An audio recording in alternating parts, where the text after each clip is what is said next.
मित्रांनो, राज्य शासनातर्फे शेतकऱ्यांसाठी अत्यंत महत्त्वाकांक्षी योजना सुरू करण्यात आलेली आहे। त्या अंतर्गत जवळपास राज्यातील शेतकऱ्यांसाठी पुढील 5 वर्षासाठी जवळपास 25,000 कोटी रुपयांची तरतूद किंवा गुंतवणूक ही करण्यात येणार आहे। तर ती योजना कोणती आहे आणि योजनेअंतर्गत कोणते शेतकरी पात्र ठरतील, यासाठी काय पात्रता आणि निकष वगैरे अटी वगैरे काय असणार आहे, त्याविषयीची सविस्तर माहिती आपण आजच्या व्हिडिओमध्ये क्लिअर करण्याचा प्रयत्न करणार आहोत। तत्पूर्वी जर चॅनलवर नवीन असाल तर चॅनलला सबस्क्राईब करा आणि समोरील जे बेल आयकन बटन आहे ते दाबायला विसरू नका। तर नमस्कार मित्रांनो, मी राजश्री, स्वागत आहे कृषी मन यूट्यूब चॅनलमध्ये।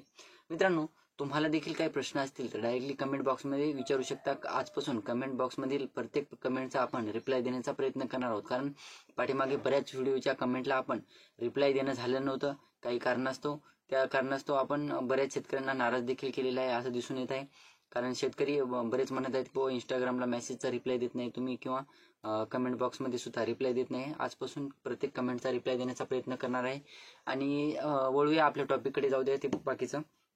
तर मित्रांनो, ही जी योजना आहे या योजनेच्या अंतर्गत 25,000 कोटी रुपयांची जी निधीची जी घोषणा करण्यात आलेली आहे 5 वर्षासाठी, त्या अंतर्गत डीबीटीच्या माध्यमातून या योजनेसाठी निधीची तरतूद असणार आहे।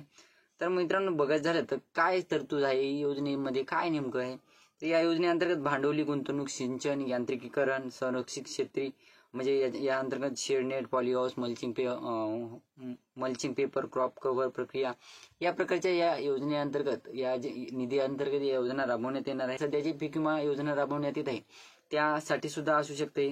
तर पिकांच्या क्लस्टर लिस्टमध्ये सहभागी शेती गटांना प्रमुख प्राधान्य मिळणार आहे। तर शेतीसाठी जे क्लस्टर वगैरे म्हणतात त्यासाठी ही योजना असणार आहे। तर लाभार्थी शेतकरी कोण असणार, तर जमीनधारक शेतकरी, गट शेती करणारे शेतकरी, त्यानंतर शेतकरी उत्पादक कंपन्या किंवा संघ यांना या योजनेचा लाभ मिळणार आहे। तर यासाठी म्हणजे शेती वगैरे असले, शेतकरी म्हणजे शेती असलेलाच असणार आहे। तर शेतकऱ्यांसाठी जे जमीनधारक शेतकरी आहेत त्यांच्यासाठीच योजना असणार आहे। तर केंद्र शासनाच्या निकषानुसार पात्र असलेले लहान मोठे त्याचबरोबर मध्यम शेतकरी, सर्व गटाची सदस्यता स्वीकारणारे शेतकरी याचा लाभ घेणार आहेत, लाभार्थी असणार आहेत। तर यासाठी मित्रांनो आता पुढील प्रोसिजर काय असणार आहे, गुंतवणूक वगैरे कशी असणार आहे, त्याविषयीची सविस्तर माहिती यानंतर पुढील व्हिडिओमध्ये आपण सविस्तररित्या कव्हर करण्याचा प्रयत्न करणार आहोत। तर ही जी छोटीशी माहिती मित्रांनो, व्हिडिओ आवडला असेल तर लाईक करा, चॅनलला सबस्क्राईब करा आणि जास्तीत जास्त शेतकऱ्यांपर्यंत पोहोचवण्याचा प्रयत्न करा। धन्यवाद।